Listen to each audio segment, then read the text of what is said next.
اس لیے کہ اس کی ماں اسے آزاد کرانے کے لیے فدیے کے طور پر بہت دودھ والی اونٹنیاں دے گی۔ حضرت مصعب بن عمیر رضی اللہ تعالیٰ عنہ کے بھائی نے کہا کہ مصعب تم میرے بھائی ہو، میرے بارے میں ایسا کہہ رہے ہو؟ کہا کہ ہاں یہ میرا بھائی ہے جو انصاری ہے، تم میرے بھائی نہیں ہو۔ یہاں ایمان کے رشتے دیکھے جاتے ہیں، خون کے رشتے نہیں دیکھے جاتے، یعنی خون کے رشتے سے بڑھ کر ایمان کا رشتہ ہوتا ہے۔ یہ اصحاب کرام تو اللہ سے محبت کرنے والے مومنوں پر نرم دل ہوتے ہیں، اس معنی میں کہ ان پر شفقت، رحم اور نرمی کرتے ہیں۔ شیخ عطا جو کہ ایک تابعی ہیں، وہ بیان فرماتے ہیں وہ مومنوں کے لیے ایسے ہوتے ہیں جیسے باپ اپنے بچے کے لیے ہوتا ہے۔ کتنی محبت ہوتی ہے ایک باپ کو اپنے بچے سے۔ دوسری علامت، وہ کافروں پر سخت ہوتے ہیں، یعنی ان سے سختی، شدت اور برتری کا مظاہرہ کرتے ہیں۔ ان چیزوں کا مطلب یہ نہیں ہے کہ ہم کسی کافر کے سامنے بد اخلاقی کا مظاہرہ کریں، خاص طور سے ایسا کافر جو کہ مدعو ہو، یعنی جسے دعوت دی جا رہی ہو، اسلام کی طرف بلایا جا رہا ہے، وہاں تو ہمیں اچھے اخلاق کا مظاہرہ کرنا ہوگا۔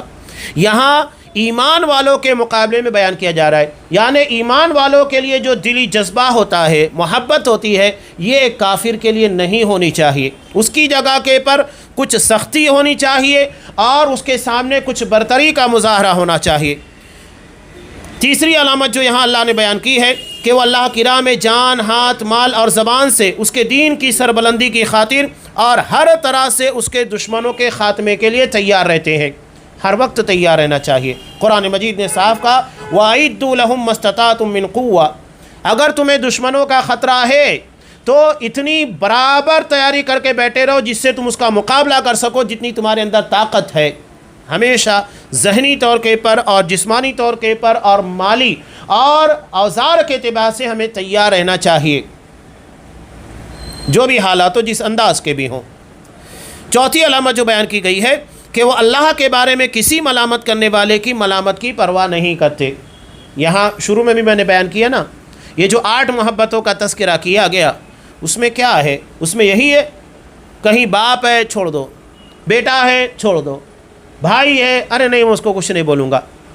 یعنی ہم اللہ کے حکم سے زیادہ اپنے رشتے کو اہمیت دے رہے ہیں۔ اس کا مطلب یہی ہے، جب کہ اللہ سے محبت کا تقاضا یہ ہے کہ ہم رشتوں کے پر اللہ کے حکم، اللہ کی شریعت کو اہمیت دے، یہ اصل تقاضا ہے۔